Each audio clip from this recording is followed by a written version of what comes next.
Durante el tiempo que estuvo aquí, en el comienzo de su ministerio, el Señor siempre estuvo trabajando. Y en esta ocasión Él se encontraba tan ocupado en su trabajo que ni siquiera se detuvo en Betania, de donde Él salía para desayunar. Así que tan pronto como se detuvo en su camino a la ciudad de Jerusalén, dice la palabra que nuestro Señor sintió hambre. Acuérdense, Él estaba viviendo dentro de un cuerpo como el nuestro, con sus necesidades normales, naturales, siendo Dios. Entonces dice la palabra que el Señor vio una higuera en el camino. Una higuera, ¿verdad?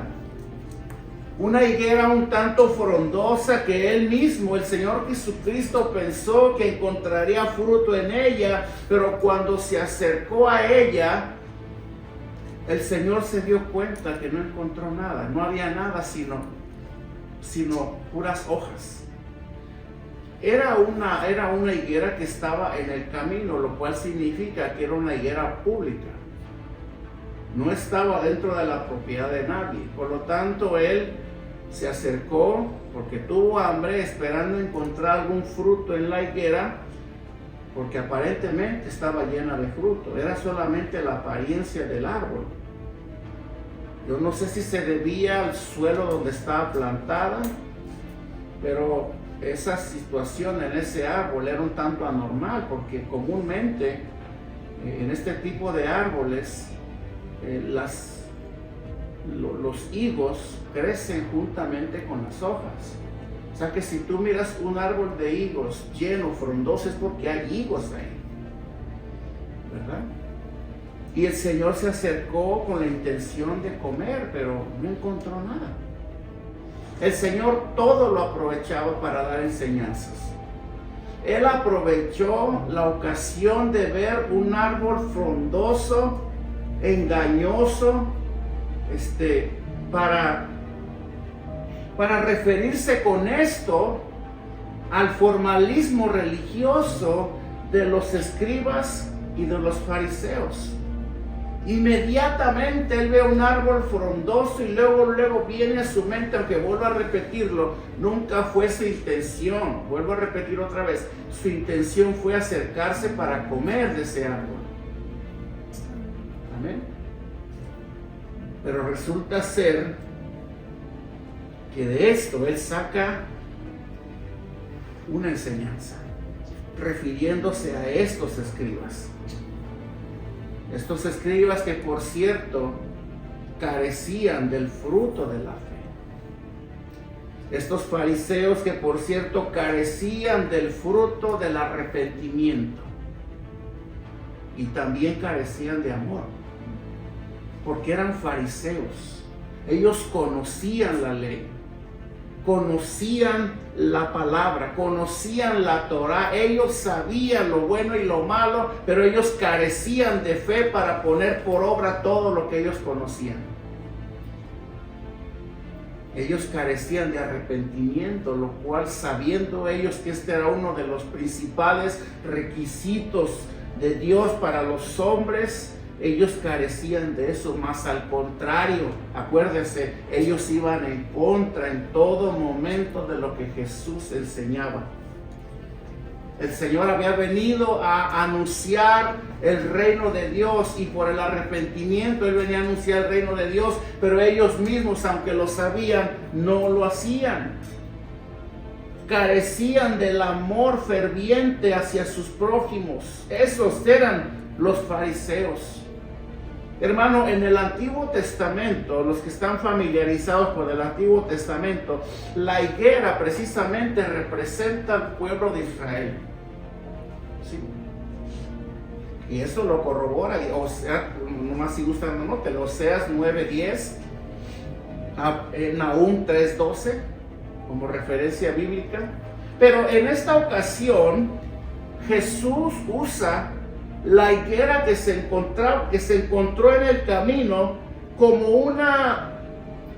él la usa como una lección divina, ¿verdad? Una lección divina sobre la hipocresía y sobre la esterilidad espiritual de Israel. ¿Amén? Él usa la higuera para manifestar y para dar a este tipo de enseñanza delante de sus seguidores que estaban con él. En el versículo 14, tras encontrarse el Señor en medio de días difíciles, eran días difíciles en esos momentos, la nación de Israel, aún teniendo al Señor entre ellos, aún habiéndose cumplido la profecía mesiánica, ellos, los israelitas, la nación de Dios, no quiso llevar fruto. Se negaron. Amén. Y ni siquiera quisieron reconocer a Jesús, ¿verdad? Ellos, de acuerdo a la enseñanza en el contexto de Jesús hacia la esterilidad de la higuera, ellos quedarían por causa de su incredulidad en tales condiciones que no podrían llevar fruto. Entre otras cosas, podemos entender con más claridad en base a la parábola de la higuera a qué se debe la condición espiritual del pueblo judío en el tiempo presente. El Señor se refería a ellos con esta parábola. Ellos rechazaron al Señor, se negaron a llevar fruto, por lo tanto, el testimonio que se les había dado a ellos tendría que pasar a manos de otros, entre los cuales están los gentiles. Estamos tú y yo. Amén. Amén. En efecto, hermano, al comparar esto con, si gustan, vamos a Mateo 21:43 y luego vamos a Lucas 13 del 6 al 9. Veamos lo que el Señor dice, anunciándoles lo que vendría sobre la nación incrédula que no lo quiso reconocer como el rey. Dice, por tanto os digo, ahí está, miren. Jesús le dice a la nación de Israel, por tanto os digo que el reino de Dios será quitado de vosotros y será dado a gente que produzca frutos de él. Levante la mano esa gente si es que están aquí entre nosotros. Amén. El Señor mismo le está diciendo a la nación de Israel, les está anunciando el reino, en pocas palabras, el reino que había sido destinado para ustedes les va a ser quitado. Porque ustedes no creen, porque ustedes no quieren dar fruto, porque ustedes se han negado siquiera a reconocerme a mí como el Mesías anunciado. Ustedes sabían que yo vendría. Ustedes sabían que cuando yo vine se estaba cumpliendo la profecía, mas sin embargo, como yo no vine bajo las circunstancias que ustedes esperaban, simple y sencillamente se han negado a creer que yo soy el que había de venir. Amén. Ahora vamos a Lucas capítulo 13, versículos del 6 al 9. Dijo también esta parábola. Tenía un hombre una higuera plantada en su viña y vino a buscar fruto en ella y no la halló. Versículo, ¿cuál es el que sigue? 8. 7. Y dijo al viñador, he aquí, hace 3 años, ponga nota, tome nota, hace 3 años que vengo a buscar fruto en esta higuera y no lo hallo. Córtala. ¿Para qué inutiliza también la tierra? Entonces, él respondiendo le dijo, Señor, déjala todavía este año. hasta que yo cabe alrededor de ella y la abone. Versículo 9. Y si diere fruto, bien, y si no, la cortarás después. La cortarás después. Esta fue una de las peticiones de uno de los discípulos del Señor ante la tentativa de que el Señor, dentro de esta parábola, cortaría esa higuera que no daba fruto. Señor, espérate, dale chance, déjalo que agarre más la onda, Señor. Déjalo que ahonde más en la palabra, déjalo que le caiga el 20, Señor. Y yo sé, ¿se acuerdan del miércoles? En la clase del miércoles. Señor, dales chance. No los cortes tan rápido, dales chance. Yo sé que en cualquier momento ellos despiertan y van a comenzar a dar el fruto. Era la plegaria de Pablo, ¿no? El miércoles. ¿Sí? Porque, hermanos, lo que deseamos nosotros como cuerpo de Cristo es que como iglesia seamos fructíferos y no seamos como esa higuera. Esa era la intención. Parecería, hermano, con estas dos escrituras que acabamos de leer en su contexto, parecería, no sé si tú estás de acuerdo, como que Dios había desechado totalmente a Israel. Parecería. Pero si miramos entonces, si vamos más adelante a Romanos capítulo 11, quizás no lo podamos leer todo, pero anoten los que anotan. 11 del 11 al 33, vamos a leer un poco. Pablo dice aquí: digo pues, ¿han tropezado los de Israel para que cayesen? En ninguna manera. Pero por su transgresión, ¿cuál fue su transgresión? La incredulidad. ¿Sí?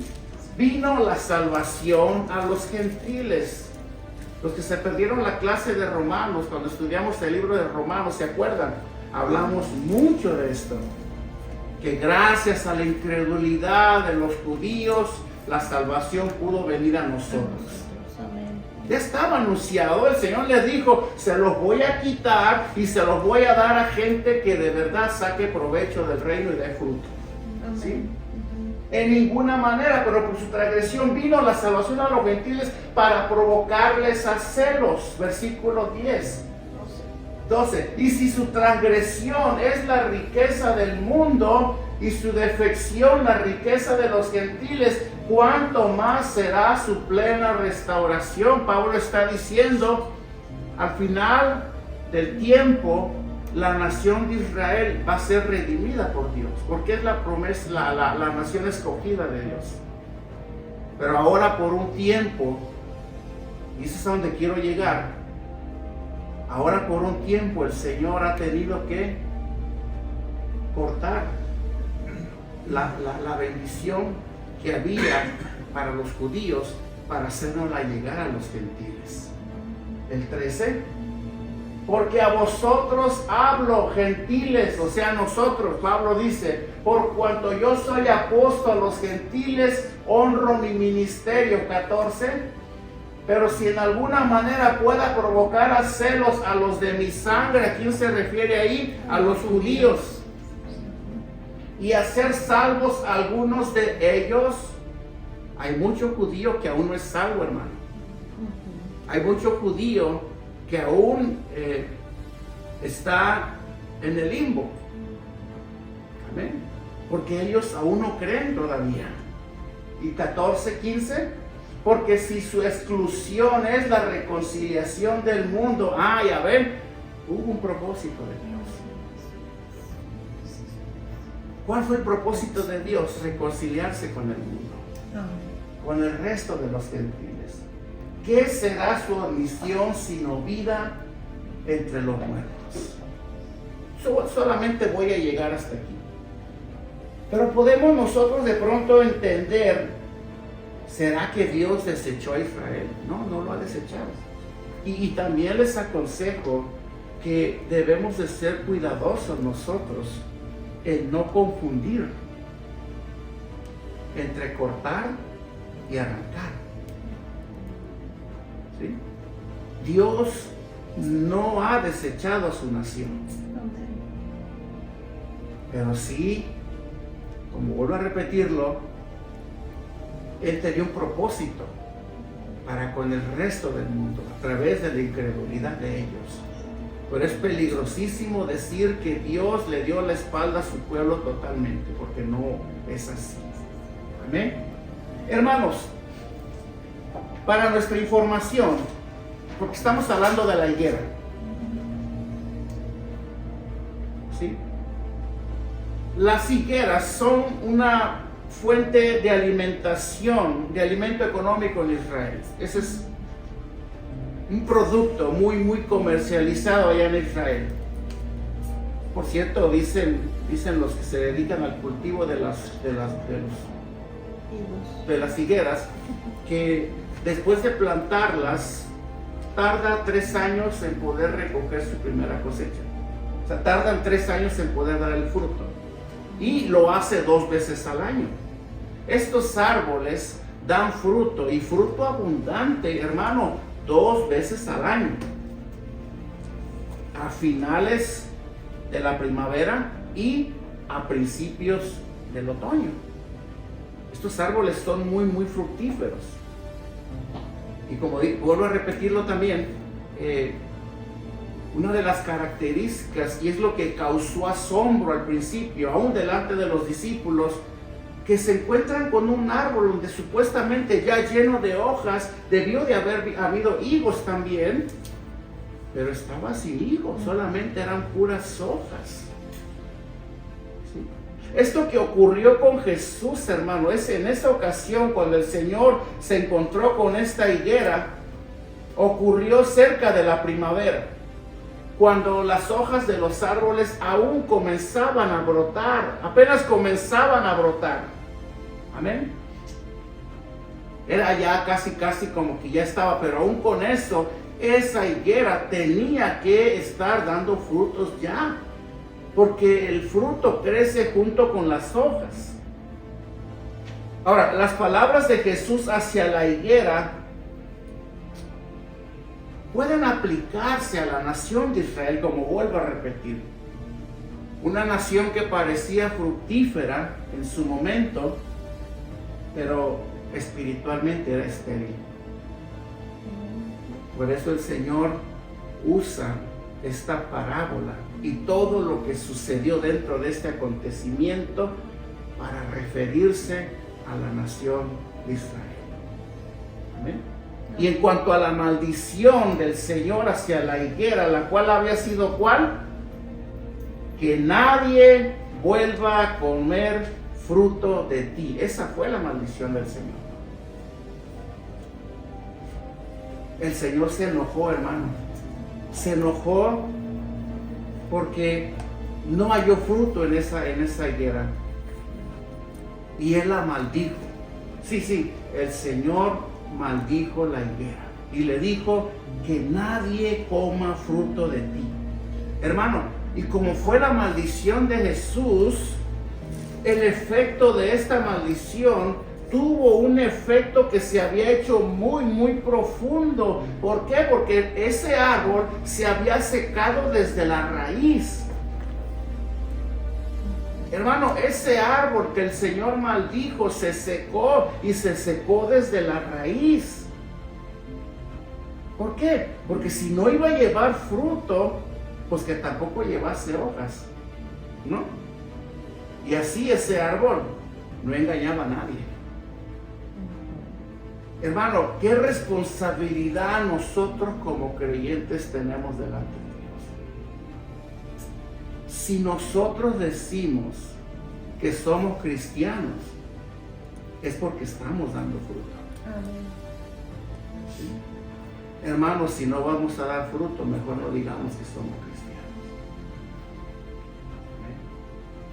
¿Sí? ¿Entendemos cuáles fueron las palabras del Señor? Recordemos con esto, hermano, que en el contexto de la fe, que el fruto de las obras de un creyente nacen y provienen de la raíz de la fe, ¿correcto? De la raíz de la fe. Pero también es cierto con esto que donde no hay fruto es porque la raíz está muerta. Hermano, Jesús maldijo el árbol de la higuera y dice que el árbol se secó. Se secó completamente. Ahora, ¿cuáles son esos frutos? ¿Cuáles son esas obras que nacen de la raíz de la fe en un creyente? Gálatas 5, 22 al 23, y lo ponemos para que los identifiquemos. Los cristianos, los hijos de Dios, son los que debemos de desarrollar esta clase de frutos. Mas el fruto del Espíritu es amor, gozo, paz, paciencia, benignidad, bondad y fe. Aquí estoy describiendo a un hijo de Dios lleno del Espíritu Santo. El 23 dice: mansedumbre, templanza. Contra tales cosas, Pablo dice a los Gálatas, no hay ley. No hay ley. Santiago 2, del 14 en adelante, ¿qué dice? Veamos. Hermanos míos, ¿de qué aprovechará si alguno dice que tiene fe y no tiene obras? Santiago dice, ¿de qué aprovecha si alguien dice yo tengo fe y no tiene obras? ¿Podrá acaso la fe salvarle? 15. Y si un hermano o una hermana están desnudos, entendemos esta expresión, ¿verdad? No porque no que no tienen ropa, sino que tienen necesidad o carencia de algo. Bueno, ahí lo dice en el contexto. Y tienen necesidad de mantenimiento de cada día, y alguno de ustedes le dice, id en paz y calentaos y saciáis, pero no les das. Santiago dice, las cosas que son necesarias para el cuerpo. ¿De qué aprovecha tu fe entonces? ¿De qué aprovecha la fe si vemos un necesitado y no le damos? ¿De qué aprovecha? 17. Así también Santiago dice, la fe si no tiene obras es muerta. Es muerta en sí misma. 18. Pero alguno dirá, tú tienes fe y yo tengo obras. Santiago dice, muéstrame tu fe sin tus obras y yo te mostraré mi fe por mis obras. ¿Entendemos, verdad? Está claro. 19. Tú crees que Dios es uno, ¿verdad? ¿Quiénes creen que Dios existe? Amén. Pues esto hablábamos apenas, creo que el viernes hablamos. ¿Tú crees que Dios existe, verdad? Bueno, Santiago dice, bien, también los demonios creen y tiemblan. Y por cierto, le temen más a Dios que a nosotros. Los demonios se sujetan más a la autoridad de Dios que los humanos, ¿sabías eso? Por eso, tú no puedes reprender a un brujo, porque es humano al final. Sacarlo en el nombre de Jesús, no puedes, porque ellos no se sujetan tanto a la autoridad de Cristo como un demonio. Ellos sí inmediatamente oyen el nombre de Jesús y tiemblan.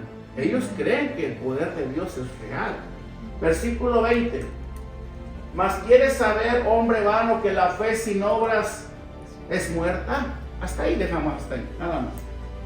Ahora, la maldición de la higuera es también una parábola relacionada con la limpieza del templo. Acuérdense, esta parábola tiene como enfoque la limpieza del templo. del templo allá en Jerusalén. Y vamos a ver cómo el Señor opera tras esta parábola con el propósito de limpiar el templo. Hermano, ¿a quiénes representan este templo en la actualidad? Nosotros. Nosotros representamos el templo de Dios. Somos templo y morada del Espíritu Santo. Si somos creyentes, la Biblia dice que el Espíritu Santo mora en nosotros. Y si el Espíritu Santo mora en nosotros, es porque dentro de nosotros, hermano, existe una fe activa, no una fe muerta. Amén. Significa que si el Espíritu Santo mora dentro de nosotros, entonces dentro de nosotros hay vida, está la esencia de la vida de Dios en nosotros. Una fe activa que no nos deja estar quietos, una fe que produce frutos para el reino de Dios. Amén. Todo aquel que tiene al Espíritu Santo es porque va a producir vida en la vida de los demás. Por eso un cristiano lleno de este poder es de gran influencia. Es de gran influencia donde quiera que se para, porque la vida de Dios emana a través y por medio de él. Amén. Son árboles fructíferos, árboles que llevan el fruto en su estación. Árboles que se ven hermosos por fuera como esa higuera y que están llenos de frutos. Esa es la enseñanza del Señor. A eso se refería el Señor con la parábola de la higuera. Leamos versículo 15 al 18 ahí en nuestro contexto. Capítulo 11 del libro de Marcos. Voy a leer, dice: vinieron pues a Jerusalén. O sea, después del Señor haber maldecido esa higuera, dice: vinieron pues a Jerusalén, y entrando Jesús en el templo, comenzó a echar fuera los que vendían y compraban en el templo, y volcó las mesas de los cambistas y las sillas de los que vendían palomas. Y no consentía que nadie atravesase el templo llevando utensilio alguno. Y les enseñaba diciendo: ¿no está escrito? Jesús usa la escritura de Isaías 56:7 diciendo: ¿no está escrito, mi casa será llamada casa de oración para todas las naciones? Luego Jesús les dice: mas vosotros la habéis hecho cueva de ladrones.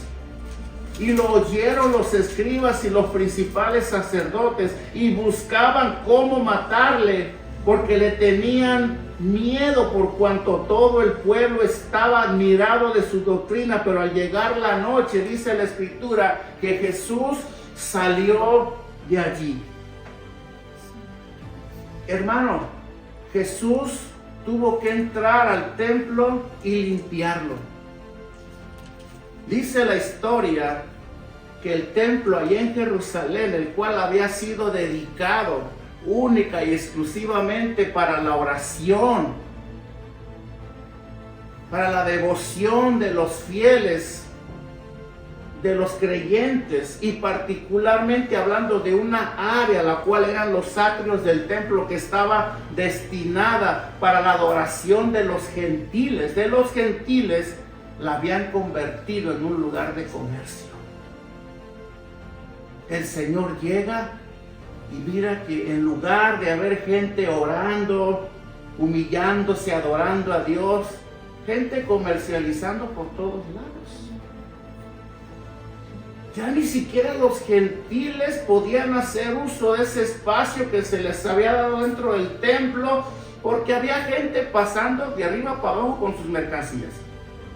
Ya no podían adorar en el templo, ya no podían usar el templo para lo cual fue creado por Dios, para la adoración, para la santificación del pueblo. Ahora era puro comercio. Y el Señor entra El Señor se enoja por segunda vez dentro de esta narración y dice la Escritura que comienza a sacar a todos para afuera, comienza a voltear las mesas, comienza, dice, de los cambistas eran aquellos que se dedicaban al cambio de moneda. Como venían gente de otras ciudades, traían otro tipo de moneda y para poder usarla dentro del templo tenían que cambiar la moneda de ellos por la moneda del pueblo. Pero dice la historia que estos hombres hacían un negocio bárbaro con esto. Es como que tú vas a México y llevas dólares y para poder gastar allá tienes que cambiar los dólares por peso mexicano y te lo cambian, sí, pero con una cuota elevadísima. Bueno, esto mismo hacían los cambistas. Y el Señor llega y barre con todo. Hermano, si el Señor ha llegado a tu vida de verdad, el Señor ha llegado a barrer con todo lo que no le agrada. Amén. Si es que el Señor ha llegado a tu vida, el Señor llega y hace limpieza. Amén. El Señor llega y saca con el perdón. Acuérdense, yo me incluyo también ahí porque Él hizo lo mismo conmigo y sigue haciendo lo mismo. El Señor llega y saca toda la basura que hay en nuestro corazón. Porque Él quiere ser el único que reine y que gobierne en tu vida. Amén. Y todo lo que está de más, todo lo impuro, todo lo inicuo, todo lo que ofende a Dios, todo lo que no le agrada a Dios, toda práctica, toda creencia, todo lo que sea abominación para Dios, Él viene y lo saca. Pero el hombre se resiste. Pero si de verdad queremos que Dios se entrone en nosotros, tenemos que someternos a eso. Porque dice la palabra que Él no comparte su gloria con nadie. Y hablamos del yugo desigual hace 2 semanas en la clase. ¿Qué comunión tiene la luz con las tinieblas? Ninguna. ¿Qué comunión tiene la justicia con la injusticia? Ninguna. El Señor llega al templo y barre con todo. Saca aún hasta los ladrones que estaban dentro del templo, comercializando, pasando de un lugar a otro, ofendiendo y profanando el templo de Dios. Hermano, si no te habían dicho, nosotros seguimos y tenemos un Dios celoso. Amén. No sé si te lo dijeron ya, pero yo te lo digo una vez más. Dios es un Dios celoso. ¿Sí? Es un Dios celoso. Él no comparte su gloria con lo que a nosotros nos gusta. Y si Él de verdad ha llegado a tu vida es porque Él va a seguir sacando cosas de tu vida. Él va a seguir limpiando. Porque no creas tú que Él va a morar con el pecado.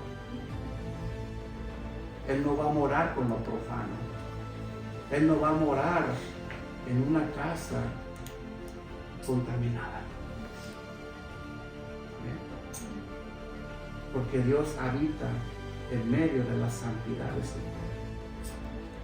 En la santidad de un cristiano lleno del Espíritu Santo que vive constantemente santificando su vida delante de Dios. Y mientras más lo hacemos, mientras más conocemos de Dios, la presencia de Dios, los frutos del Espíritu Santo en nosotros más se van acrecentando, más se van desarrollando.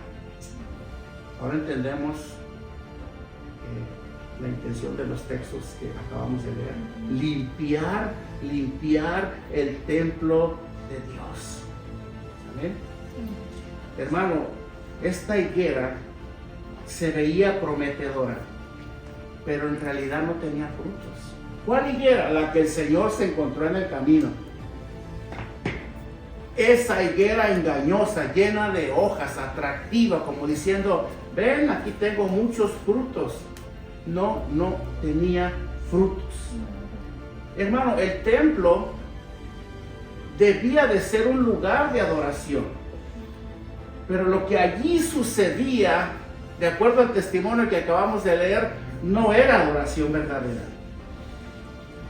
Lo que Jesús estaba manifestando literalmente con su enojo, hermano, iba dirigido. ¿A quiénes iba dirigido el enojo del Señor? A los fariseos. Porque aunque no lo creas, hermano, los fariseos orquestaban todo lo que estaba sucediendo en el templo. Los fariseos estaban dando permisos, estaban consintiendo aún la labor de los cambistas dentro del templo, porque ellos se estaban beneficiando de una manera directa de todo lo que se comercializaba en ese lugar. ¿Sí? Es como el pastor que se da cuenta de cosas en su iglesia y las permite. El hermano está en pecado, pero trae unas ofrendas que olvídate. No lo molesten. No mencionemos el pecado que vive para que no se nos vaya a ir. Se nos va a ir un sobresalto. ¿Es verdad, sí o no? Sí. Ellos estaban beneficiando. Ellos estaban beneficiando. No hablamos la verdad para que la gente no se enoje porque los sobres dejan de llegar, hermano. Eso hacían ellos. Ellos daban la autorización para que todos estos negocios se llevaran a cabo dentro del templo. El enojo del Señor iba dirigido hacia ellos, iba dirigido también, entre otras cosas, a aquellos quienes viven una vida religiosa, pero también sin fruto. Hermanos, si nosotros afirmamos tener una fe, pero no la ponemos en acción, te digo una cosa, seremos como esa higuera sin fruto. Recuerda esto, la fe verdadera, hablo de la fe de Dios, no la fe de nosotros. La fe de Dios es la fe verdadera. La fe verdadera tiene un gran potencial. Como te dije hace un momento, la fe de Dios es una fe viva, activa, que produce para el reino de Dios. Tiene un gran potencial, hermano. Si tú tienes al Espíritu Santo dentro de ti, hay un poder para hacer cosas grandes para el reino de Dios. Amén. No lo desperdicies, hermano. No lo desperdicies. No desperdicies ese poder que hay en ti. No lo tengas en poco. Úsalo. Y si no sabes cómo, hermano, pídele a Dios que te ayude para que a través de ese poder tú puedas producir frutos para el reino de Dios. Amén. Amén. Pídele a Dios. Pídele a Dios. El poder de Dios está en su palabra, está en el Espíritu Santo que vivifica la palabra, que cuando sale de tu boca, hermano, los infiernos tiemblan, se estremecen, las cárceles de cautividad de los impíos se abren, hermano, la salvación viene, la sanidad viene.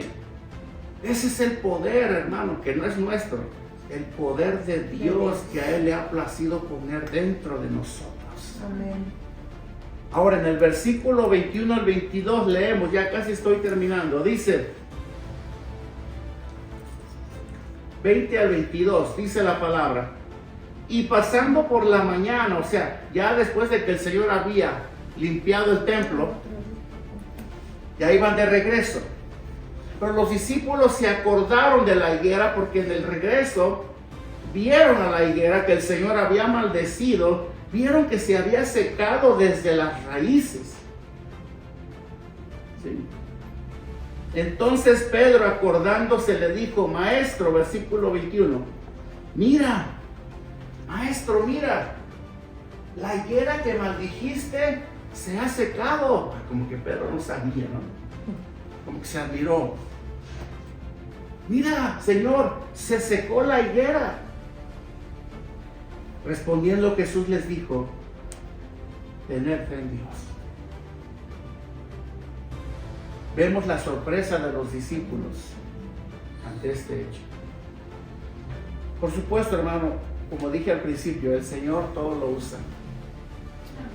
El Señor con este hecho aprovecha la ocasión para darle a sus discípulos una lección sorprendente de fe. Una enseñanza sorprendente de fe que vamos a ver a continuación.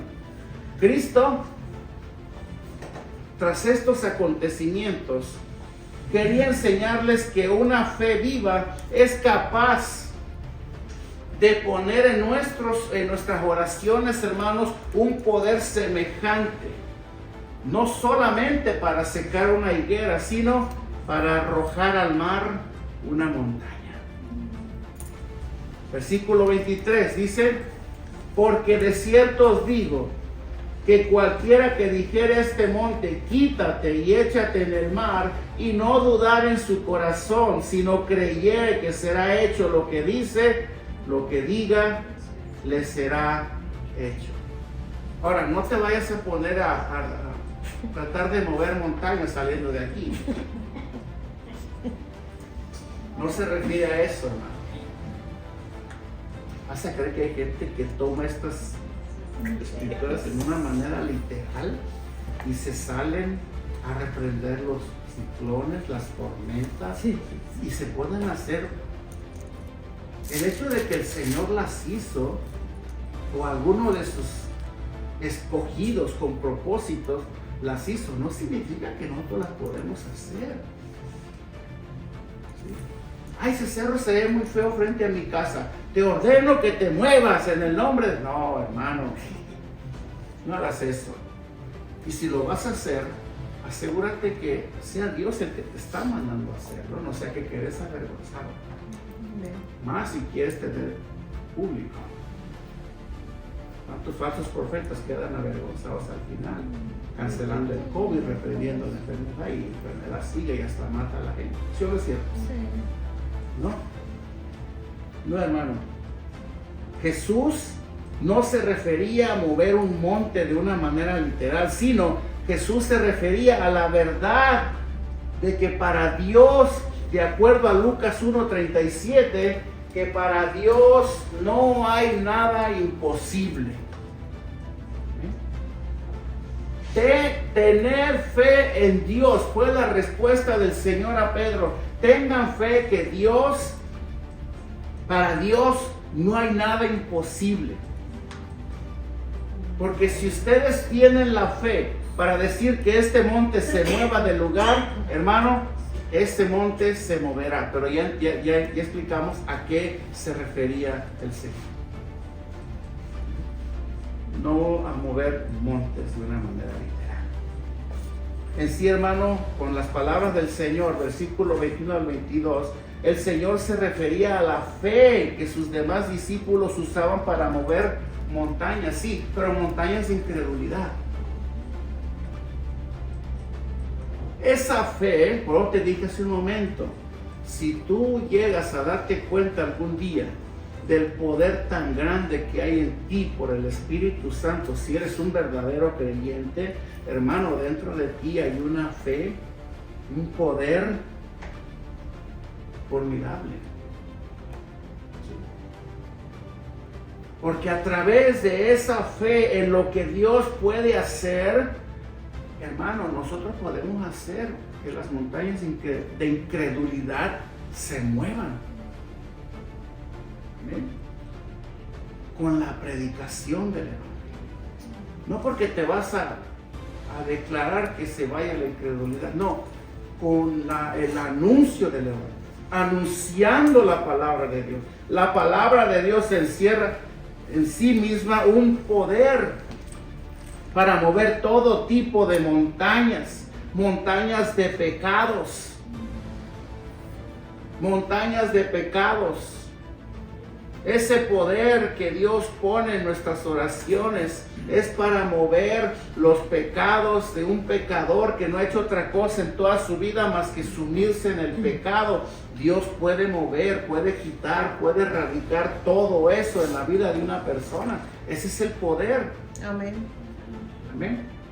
Ahora, como ya lo hemos enseñado antes, tener este tipo de fe, hermano, hay que saberla también entender y manejar correctamente, porque no significa que si estás pasando por un proceso de Dios, en el cual Dios quiere quebrantar tu orgullo a través de una prueba, por mucho que ores con fe no se va a quitar eso. No lo confundamos. ¿Ven? Pero sí, por otro lado, esta fe de la cual el Señor habla es para que nosotros no subestimemos el poder que hay en Dios. El poder que Dios ha puesto a nuestra disposición. Ese poder que el mundo no conoce. Ese poder que es capaz de lanzar los pecados de un pecador al fondo del mar, como dice Miqueas 7:19. ¿Sí?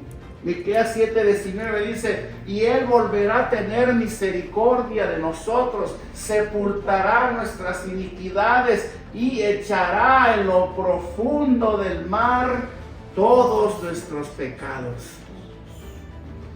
Ese es el poder que te libertó, hermano. Amén. Que me libertó a mí. Hermano, te digo una cosa, nuestra libertad no tuvo cualquier precio, tuvo un precio muy alto, que nada ni nadie podía haber pagado. ¿Sí? Decíamos el viernes, el poder de Cristo es el único que nos puede liberar de toda cadena de cautividad. Amén. El poder de Cristo es el único que puede romper las cadenas de impiedad. Él puede romper toda clase de pactos aún con el mismo enemigo. Él puede romperlo a través de su sangre. Amén. Cristo. Para Él no hay nada imposible. Y la noticia que yo te tengo, que te la vuelvo a dar otra vez, es que ese poder está dentro de ti. Amén. Para que lo usemos. No para que hagas alarde que hay poder en ti o que tienes poder, es para que lo uses. Amén. Y lo uses de una manera sabia. Y lo apliques correctamente a tus oraciones. Amén. ¿Amén? Y lo uses adecuadamente. ¿Amén? Para eso lo uses. Versículo 24 dice: por tanto os digo que todo lo que pidiereis orando, creed que lo recibiréis y así vendrá. Ahora, recordemos que dentro de la línea de las palabras del Señor, que es por fe, este mundo es conquistado por lo mismo. Jesús dijo en Juan 16:33, si lo buscamos rápidamente, dice: estas cosas os he hablado para que en mí tengáis paz. En el mundo tendréis aflicción, pero confiad, yo he vencido al mundo. Hermano, nosotros estamos sirviendo a un mundo y nos estamos inclinando más por un mundo con la esperanza de que este mundo nos dé todo lo que queremos. Hermano, ese mundo ya fue vencido. Cristo lo venció. ¿Sí? Ahora nos ha puesto a ti y a mí por encima de un mundo, de un sistema que ya no tiene nada que ofrecernos. Hermano, no sé tú, pero este mundo ya no tiene nada que ofrecernos. Este mundo tiene los días contados. El Señor viene pronto. Amén. ¿Qué caso tiene poner tu confianza en algo que ya está a punto de perecer? Los cristianos, aunque estamos en este mundo, ya no somos de este mundo. Amén. Nuestra ciudadanía está en otro sitio, es el cielo. Para allá vamos. Amén. Esa es la fe. Esa es la fe que nos ha sido dada como de acuerdo a Jesús, que ha vencido al mundo. Es esa misma fe que puede apagar los dardos de fuego del maligno. Amén. ¿Cuántas veces no te ataca el diablo con pensamientos? ¿Cuántas veces el Señor no te hace sentir, con el perdón de la palabra, como una cucaracha? Con sus acusaciones, con sus señalamientos. ¿Cuántas veces, Satanás, estás tan bien, estás entusiasmado, animado en el fuego de Dios y todo, y de un rato a otro, todo porque Satanás te empezó a trabajar aquí, Sí. con pensamiento, y ¡pum!, te vas para abajo otra vez. Bueno, hermano, te digo una cosa. Esa misma fe, ese mismo poder que hubo en Jesús en la tentación en el desierto con Satanás, ahora está en ti también. El mismo espíritu que resucitó a Jesús entre los muertos, ahora está en ti también. Ese mismo poder, esa misma verdad que ahora hay en ti, es la fe, que es la que te da el poder para poder derribar y destruir toda esa clase de dardos que el enemigo te lanza despiadadamente, constantemente en tu mente, con el fin de apagarte en la fe, con el fin de que te desanimes, con el fin de que botes todo a la basura. ¿Ven? Ese poder que hay en ti. Y si no lo usamos, y si nos dejamos aplastar por esta influencia diabólica, hermano, entonces estamos subestimando el poder que hay en nosotros. Sí, vas a caer, pero tienes que levantarte otra vez. Amén. Sí, va a venir la incredulidad. Van a venir los pensamientos. ¿Será o no será? ¿Será que ese pastor le exagera? Van a venir. Van a venir las tentaciones. ¿Quieres vivir en santidad? ¿Quieres serle fiel a tu mujer? Satanás te va a pasar la güera delante de tus ojos. Esa es la fe que hay en nosotros, hermanos, para destruir estos dardos de fuego. Amén. Y es esa misma fe, hermanos, por lo cual también nuestro yo ha sido crucificado. Amén. Necesitas una fe mayor para aceptar la idea de que así como estás, no le gustas a Dios. ¿Sí? Si alguien te dice, ¿sabes qué? A Dios no le agrada cómo eres, eso pega en el orgullo para muchos. ¿Qué dices? No sabes lo que... Si yo soy Narciso, me llamo Narciso. No, hermano, a Dios no le gustamos como somos. Tienes que morir. Tienes que rendirte a Dios. Amén. Seas quien seas. En aquel día, Donald Trump, uno de los millonarios más grandes de este mundo, va a caer de rodillas delante de Jesucristo. Amén. Bill Gates, Soros, Elon Musk, todos ellos van a caer de rodillas delante de Jesucristo. Amén. Todos ellos. Delante de Cristo no va a haber nadie grande. Nadie. Amén. No va a haber Así nadie. es. Amén.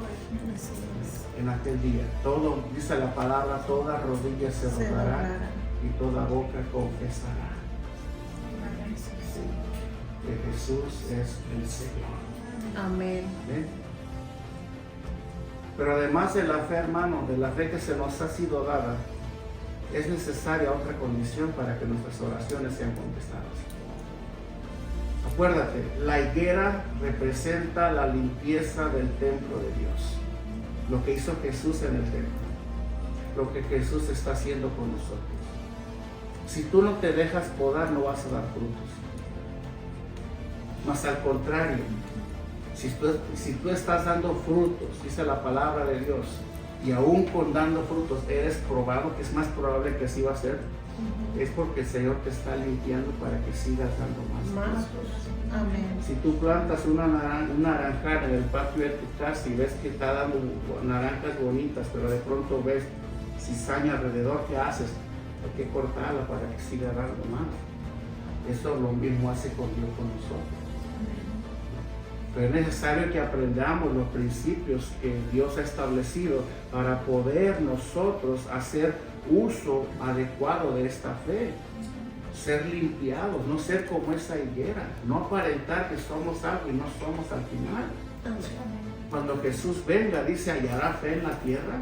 Pregunta, si hoy viene el Señor y te llama a cuentas, ¿tienes que ofrecerle? ¿Qué tienes que ofrecerle? ¿Qué tienes que ofrecer? ¿A cuántas almas has ganado para el Señor? Es lo más importante, hermanos. No van a valer los títulos ni que yo fui. No, eso. El Señor te va a preguntar, ¿cuántas almas te ganaste? ¿A cuántos trajiste al reino de Dios por tu testimonio? ¿A cuántos? ¿Qué tienes que ofrecerme? ¿Qué le vamos a decir? ¿Ven? Y es inaudito e inaceptable vivir esta vida como creyentes pensando que ese día nunca va a llegar. Es como lo vive la gente hoy. Es como un católico, le dices, ¿has pensado el día que te mueras? Oye, no, yo no pienso en eso. Así hay muchos cristianos hoy en día. Sabes que el Señor viene pronto y nos va a pedir cuentas. Ay, no hables de eso, mejor háblame de eso. Así, hermano. ¿Cómo lo estamos viendo nosotros? No podemos esconderlo, no podemos tapar el sol con un dedo. El Señor viene pronto. Amén. El Señor viene pronto y el Señor dice en Apocalipsis, he aquí vengo pronto y mi galardón conmigo, para recompensar a cada uno conforme haya sido su obra. ¿Qué estamos haciendo? ¿Qué tipo de fe estamos viviendo tú y yo? Versículo 25 y 26 dice, y cuando estéis orando, perdonad si tenéis algo contra alguno. Ay, Dios mío. Para que también vuestro Padre que está en los cielos os perdone a vosotros vuestras ofensas. Porque si vosotros no perdonáis, tampoco vuestro Padre que está en los cielos os perdonará vuestras ofensas. Antes de continuar, hermano, déjame decirte algo. Y yo creo entender por qué el Señor emplea al final del texto el tema del perdón. Está bien relacionado con la parábola de la higuera. Porque Dios quiere que demos fruto, hermano. Para eso Él nos llamó. Pero si hay falta de perdón en nosotros, ese fruto nunca va a llegar. Si somos como los escribas, como los fariseos, frondosos por fuera como el árbol de la higuera, pero carentes de la verdadera fe de Dios, carentes de un verdadero arrepentimiento y mucho peor aún, carentes del verdadero amor de Cristo en nosotros por los demás, hermano, entonces terminaremos siendo eso al final. Y por eso entendemos por qué el Señor concluye esta porción que estamos leyendo hoy con este tema. Pero antes de concluir, hermano, permítanme recordarte algo. Que el tipo de oración que mueve montañas, hablando de una manera literal, ya entendimos a qué se refería el Señor con estos términos. Es la oración que pide que el reino de Dios sea fructífero. Si tú estás orando, porque acuérdense, el Señor dice aquí, y cuando estéis orando, o sea, dentro de nuestra liturgia como cristianos, tenemos que orar. Dentro de una vida fructífera en un creyente, hermano, la oración es esencial. Dios no consiente que aquellos que se dicen creyentes no oren. Entonces, ¿de dónde vamos a sacar ese poder para hacer que su reino avance a través de nosotros? Yo he entendido que si yo oro por los demás, Dios ve por mí. Y lo he hecho. Quizás no me ha dado lo que más anhelo, pero yo sé que tiene un tiempo. Y si no me lo da, está bien, ya me lo dio todo. Amén. Tenemos que ser agradecidos hasta en eso, hermano. Y no te enojes con Dios si Él no te concede tus peticiones. Amén. Hay que ser agradecidos con Dios. Amén. Pero si tú oras de esta manera, hermano, esta es la única oración que tiene poder para que el reino de Dios avance. Amén. Por eso tenemos que orar por la perfecta voluntad de Dios. Todo el tiempo. Amén. De acuerdo a los textos finales, el perdonar a otros, hermano, y si estás de acuerdo, es una tarea tan difícil. Sí. Inclusive que muchas personas preferirían hacer cualquier cosa excepto perdonar a quienes les han hecho daño. Una de las principales razones por las cuales Dios no nos bendice espiritualmente es por la falta de perdón. Por la falta de perdón. Eso nos va a impedir dar fruto. Si tienes falta de perdón o amargura en tu corazón hacia alguien o hacia un grupo, hermano, eso va a detener, va a restringir el fruto que Dios quiere dar a través de ti. Jesús enseña que orar, fíjense bien, que orar mientras se guarda rencor es precisamente como esa higuera sin frutos. Si nosotros estamos orando, pero tenemos rencor hacia alguien más, somos como esa higuera. Una oración hermosa, bien elaborada, bien espiritual, si tú quieres, pero sin fruto. Y si algo, hermano, en lo personal te comparto, si algo yo quiero evitar es caer en esto. De veras te lo digo. Porque es como dar golpes al aire. Y si hay algo que Dios tiene que arrancar, que lo arranque, ¿o no? Amén. Señor, arranca de mí todo, te lo entrego todo, te rindo todo, Señor, perdóname, haz lo que tengas que hacer, ríndate, humíllate delante de Dios, pero que tus oraciones sean provechosas. Amén. Que no sean palabras huecas, que no seas como ese árbol, como esa higuera sin fruto. ¿Amén? Es verdad, sí, es verdad, la fe verdadera cambia el corazón, ¿o no? Amén. Hermano, una fe verdadera en Dios cambia el corazón del hombre. Así es. Pero verdadera, no fingida.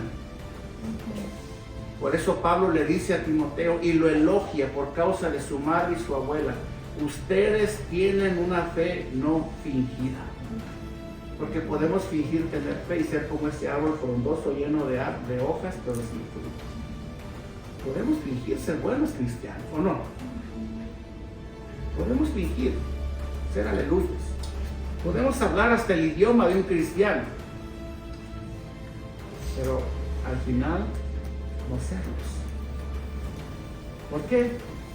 Porque será que hay carencia de fe verdadera en Dios, la única que puede cambiarnos. ¿Amén? La oración verdadera también, te digo algo, la oración verdadera guiada dentro de la fe en Dios por el Espíritu Santo. Por eso, hermano, haz uso del Espíritu Santo, no lo subestimes, no lo menosprecies, no lo tengas ahí como un espectador nada más.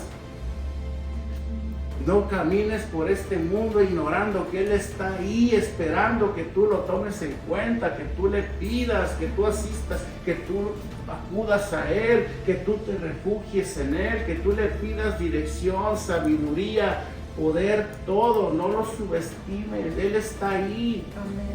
Por eso se apaga en los creyentes, porque no le hacen caso.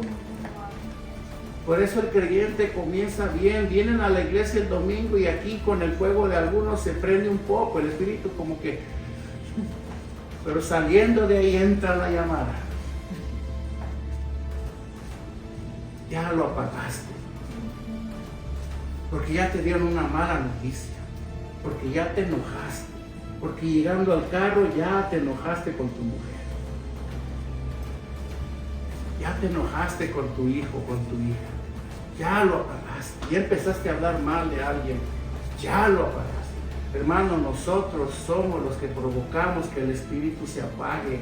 Esto que nos llevamos de aquí tan hermoso, ¿o no es cierto?